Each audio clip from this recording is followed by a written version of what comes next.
Vous vous souvenez sans doute que le président a eu la malencontreuse idée de prononcer une phrase offensante lors d'une visite officielle récemment. Il a dit « Dans une gare, il y a des gens qui réussissent et des gens qui ne sont rien ». Et immédiatement, les commentateurs à sa dévotion ont dit « Mais la phrase n'est pas du tout offensante ». Là, déjà, observons une première chose, c'est que quand il y a offense, ce n'est pas celui qui a prononcé les mots jugés offensants qui décide s'ils le sont ou non, c'est l'offensé qui s'indigne. C'est celui qui a été blessé, qui dit si ça fait mal ou non, pas celui qui a porté le coup. Alors vous allez me dire, on les connaît, ces prétendus offensés, ce sont des gens de mauvaise foi, qui et que, etc. Ils font allusion là aux adversaires politiques qui auraient faim d'être offensés à la place du peuple et qui auraient sorti la phrase de son contexte, etc.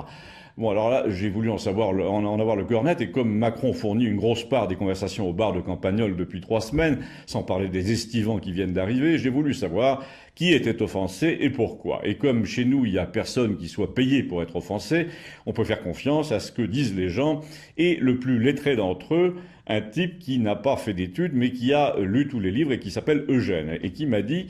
Tout le monde est bien d'accord, les gens qui ne sont rien, ça n'existe pas, mais le président n'a pas voulu dire ça sur le plan philosophique. Il a fait quelques études, il sait bien que tout le monde a une dignité impossible à nier, à ignorer. Donc, les gens qui ne sont rien le sont par rapport à quelque chose qui, pour lui, pour ces gens-là, représente le tout. Et nous trouvons ce quelque chose dans la première partie de sa phrase, le tout de ces gens-là, c'est la réussite, entendez la réussite matérielle. Je voudrais, nous a dit Eugène, opposer aux propos sans cœur et sans culture du président un film de Wim Wenders, Les ailes du désir, où l'on voit un monde où chacun tient un discours pour lui-même, un discours fait de pensées intimes. Les anges entendent dans ce film les pensées de chacun en se promenant parmi les humains, et justement les anges du film écoutent la rumeur énorme d'une gare, d'un hall d'entrée, d'une bibliothèque, et ils entendent dans ces lieux de passage le contraire de ce qu'entend Macron. Parce que Macron, au cas où les choses vous auraient échappé, n'est pas un ange. Les anges du film, eux, entendent que tout le monde est manifestement quelqu'un, que tout le monde est manifestement quelque chose, et que les gens qui ne sont rien, ça n'existe pas.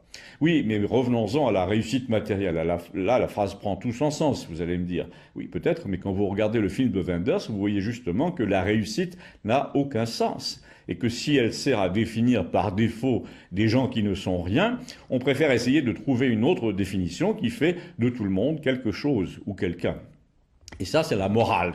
C'est ce qu'on appelle la morale. Seule la morale, c'est-à-dire la valeur accordée à chacun selon l'esprit et non selon la nature, seule la morale est capable de nous faire comprendre que les gens qui ne sont rien, ça n'existe pas.